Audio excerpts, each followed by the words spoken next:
કેમ છો બધા? જય શ્રી કૃષ્ણ, જય દ્વારકાધીશ, હર હર મહાદેવ. બધાને બાપા સીતારામ, ગુરુદેવ દત્ત અને બાપજી મહારાજ. મારે સવારની શરૂઆત થઈ ગઈ. મસ્ત બધું કચરા પોતા વાસણ કપડાં બધું થઈ ગયું. રસોઈ હવે જો ભૂષણનું કામ લઈને બેસી ગઈ છું. જો તમને બહારના રૂમમાં થેલી ઓલરેડી દેખાતી હશે. 3 બ્લાઉઝના કટિંગ કરવાના છે. કાલ બપોર સુધી આપવાના છે 3 બ્લાઉઝ, એક સાડી ફલછેડા કરવાની છે, એક જણના ડ્રેસો ફિટિંગ કરવાના છે. બધું બહુ જ બધું કામ ભેગું થયું છે આજે. કારણ જો રસોઈ બની ગઈ. મારી માટે જો કારેલાનું શાક મસ્ત બનાવ્યું અને છોકરાઓ માટે બટેકાનું શાક બનાવવાનો વિચાર છે. હવે એ બનાવું. પહેલાં એકવાર નીચે આંટો મારી આવું, બજારમાં શાક શું આવ્યું છે નીચે બધું જોતી આવું, પછી કંઈક વિચારીએ. જો તમારે બધાને કેવું ચાલે છે? મારા જેવી લેફ્ટ ચાલે છે? જો 2 દિવસથી એટલી બધી વ્યસ્ત હતી ને કે એની કોઈ આદત નથી. કારણ કે ઓલરેડી ફોલ છેડની સાડીઓનો સ્ટોક બહુ જ આવી ગયો તો આગલા બ્લોકમાં તમને જોવા મળશે. 2 દિવસ મારે બ્લોક પણ અડધો મૂકવો મળ્યો કારણ કે એક બાજુ ખનકની પરીક્ષા હતી, પછી એક બધું કામ આવું નવું ચાલુ કરતું હતું. એના હિસાબથી મને ટાઈમ બહુ જ ઓછો મળ્યો. અમારા ખનકને આજે હજી મારી આસપાસ પેપર હજી 19 તારીખ સુધી એની પરીક્ષા છે. આજે શનિવાર અને રવિવારની રજા આવશે એટલે સોમવાર ફરી પેપર છે, પછી કંઈક રજા આવે છે એવું કંઈક છે. એટલે જો આવું નવું બધું ચાલ્યા કરે છે. જો અને કંઈ નહીં, ચાલો હું પહેલાં એકવાર નીચે બજારમાં જઈ આવું. શું શાકભાજી છે, શું આવ્યું છે બધું જોઈ આવું, પછી કંઈક તમારી જોડે આગળ વિડીયો શેર કરું. કેમ છો બધા? જો હું ફરી સીવવા બેસી ગઈ. બ્લાઉઝ દેવાના છે 2 કટિંગ કરીને. જો અને જો અત્યારે 5:20 થઈ ગઈ છે. હજી એક સાડીને ફોલ બી કરવાનો છે. હવે આટલું કામ અધૂરું મૂકીને પહેલાં ફોલ કરું કારણ કે અમારા બેન થોડા ઓલા એમ કે તાત્કાલિક જોઈએ છે. 2-3 દિવસ સુધી પહેરવાનો છે કાલ સવારે, પણ કે મારે 5 વાગે જોઈએ છે એવું કહે છે. આપણે કંઈ ના પડાય નહીં એના હિસાબ કંઈ નહીં. તો આપણે દઈ દઈએ, આપણે પૈસા આપીને છૂટા, બીજું તો શું, લઈને છૂટા એમનું કામ આપીને. એટલે જો હવે ઊભી તો એક બાજુ ફટાફટ અમે 5:30 જેવું થવાયું છે અને પહેલાં સાડીને ફોલ કરી દઉં ફટાફટ અને પછી આ થોડો બ્લાઉઝ પૂરો કરું. આજે વહેલી રસોઈ કરું. આજે વહેલી મશીન પર બેસીશ કારણ કે આટલો બ્લાઉઝ સીવાઈ ગયો છે. બીજો પૂરો સીવી નાખું તો હું ફ્રી થઈ જાઉં કારણ કે હજી એના પછી એક આખું આજ તો બનાવવો પડશે. કાલે રવિવાર છે, એ સવારમાં જ લેવા આવી જશે. એટલે બીજા બધા બ્લાઉઝ કમ્પ્લીટ થઈ ગયા છે. ખાલી આટલું બાકી છે. પતાવી દઉં. જ્યાંની સાડી ફોલછેડા કરવાની બાકી છે તો વાંધો સવાર કરી દઈશ તો બી ચાલી જશે મારે. પણ આ કરી નાખું તો મારે ચિંતા ઓછા. અને આમનું બિલ બન્યું છે મારે બધું થઈને 3,220 રૂપિયા એવું કંઈક બન્યું છે. કારણ કે એમાં લટકણ ને એવું 800-850નું આવશે અને અસ્તર ને બધું થઈને.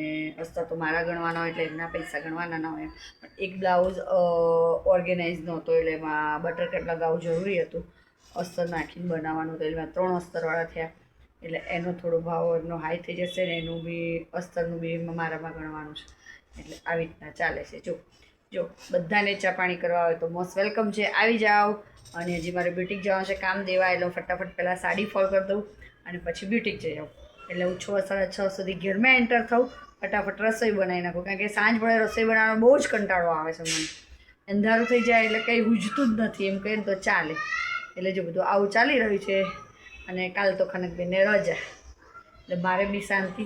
આ કરી દઉં એટલે કાલથી બીજા ના, કાલે ઈચ્છા છે કે હું સાફ કરી દઉં, પણ જોવો હવે કારણ કે બીજા 2 જણને અર્જન્ટમાં બ્લાઉઝ દેવા તો ઈચ્છા છે કાલ આ જાય પછી કાલ 2 બ્લાઉઝનું કમ્પ્લીટ કરી જ નાખું એટલે મારી ચિંતા ઓછી.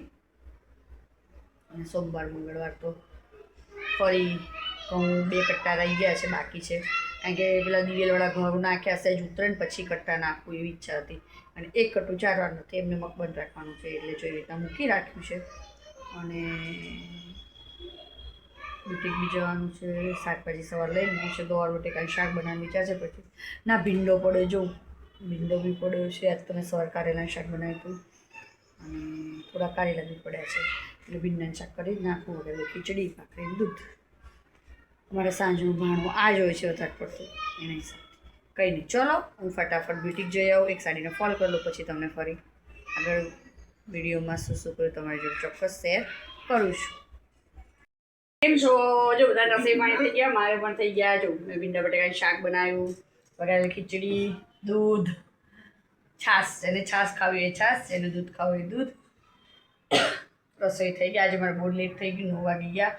પાણી બી જતું રહ્યું મારે કે પ્લેટફોર્મ રહી ગયું છે. કંઈ નહીં, વાંધો નહીં, હવે તો પછી ભર્યું એટલે આપણે સાફ કરી દઈએ.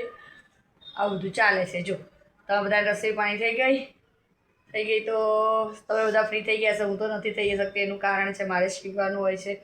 સીવામાંથી ફ્રી પડું તો રસોઈ થઈ જાય, રસોઈ થાય તો પાછી કમ્પ્લીટ કરું તો પાછું સીવા બેસવાનું હોય. એક પછી એક કામ મારે ચાલુ ને ચાલુ હોય છે.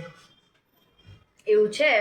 જો મેં 2 દિવસ પહેલાં તમારી જોડે વિડીયોમાં કીધું મેં બ્લાઉઝ પ્રસંગના હતા, એમાં 4 બ્લાઉઝ થઈ ગયા મસ્ત. બધા બ્લાઉઝો કમ્પ્લીટ થઈ ગયા. એ બેનના પાછા બીજા 2 બ્લાઉઝ આવ્યા કે મને બીજા 2 બનાવી દો, કારણ કે પ્રસંગ લીધો છે એટલે જ્યાં સુધી પ્રસંગ પતશે નહીં ત્યાં સુધી કંઈક ખરીદી ચાલતી રહ્યું છે.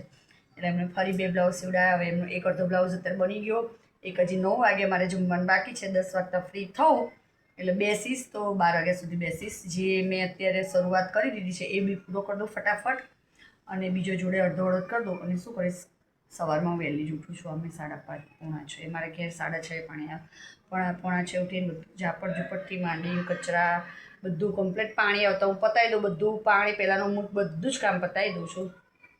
એટલે પાણી એટલે શું, પહેલાં કપડાં પછી સંડાસ બાથરૂમ ધોઈ નાખું છું અને પછી હું પોતા બી કરી નાખું. એટલે છેલ્લે મારે નહીં અને ભગવાન ભજી અને પછી તરત મશીન હાથમાં લેવાનું થાય છે. એટલે કાલે એવું જ રાખીશ, બનશે તો 8 વાગ્યા સુધી બેસી જઈશ. એટલે શું 9 સાડા 9 એ મારા ઘરના બધા ઉઠે ત્યાં સુધી મારે બ્લાઉઝ અધૂરો હોય તો પૂરો બી થઈ જાય.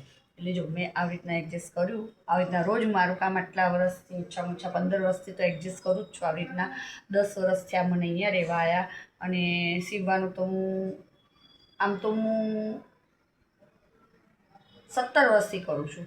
પણ પેલા છોકરા નાના હતા પહેલાં એટલે બહુ એટલું બધું લેતા નહોતા, અને નવું થયું કામ ચાલુ સીવવાનું કર્યું તો એટલું બધું કોઈ આપણી પર વિશ્વાસ બી ના કરે, કેવું કામ કરતા હશે કેવું નહીં, આમ છે તે એમ કરતાં મને કન્ટિન્યુઅસ આ કામ કરતાં 15 વર્ષ તો થઈ ગયા. 10 વર્ષ તો મને અહીંયા જ થયા અને 5 વર્ષ મારે સરખેજમાં થયા. ત્યાં પણ મારે આવા જ કામ આવે.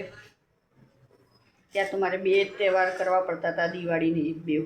દિવાળીમાં આપણે સાડીઓને બ્લાઉઝ વધારે પડતા આવતા હતા, અને ઈદના ડ્રેસ બાયો લગાવવાની છે, ફિટિંગ કરવાનું બાયો લગાવવાની.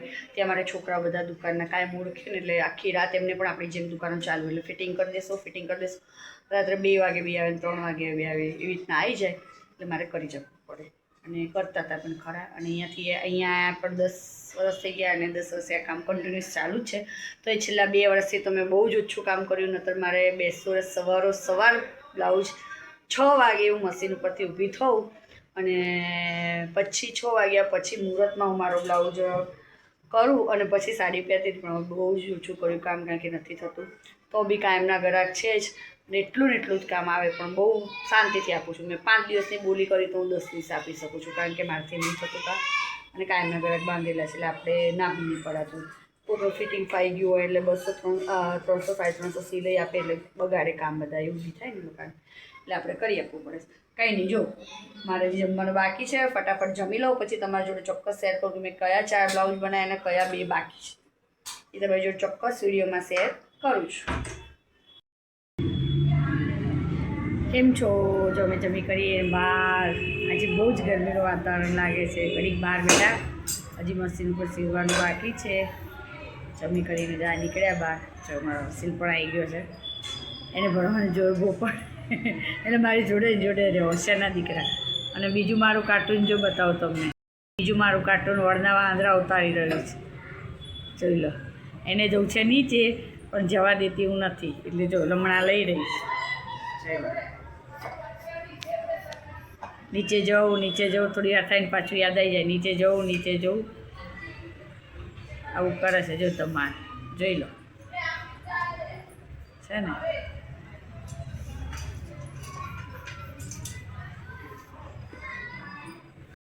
જો મારા અશિલભાઈ હજી ખાઈને ઊભા થયા, તારા આઈસ્ક્રીમની વાતો કરે છે. એમ કે પપ્પા જાય ને તો હું આઈસ્ક્રીમ લઈ આવું. પપ્પા જવાના છે ને આઈસ્ક્રીમ લાવવાનું છે. આવું બધું ચાલે. શું કેવું હશે? પૈસા આપી દો મને. ના તો પપ્પા બોલે, મને ખબર છે. જો બધા જમી લીધું, અમે જમી કરીને ફ્રી થઈ ગયા. અને જો ઘડીક બહાર બેસીને મોજ માણી રહ્યા છે. કંઈ નહીં, બધાને જય શ્રી કૃષ્ણ, જય દ્વારકાધીશ, હર હર મહાદેવ. પપ્પા સીતારામ, ગુડ દત્ત અને જય દ્વારકાધીશ.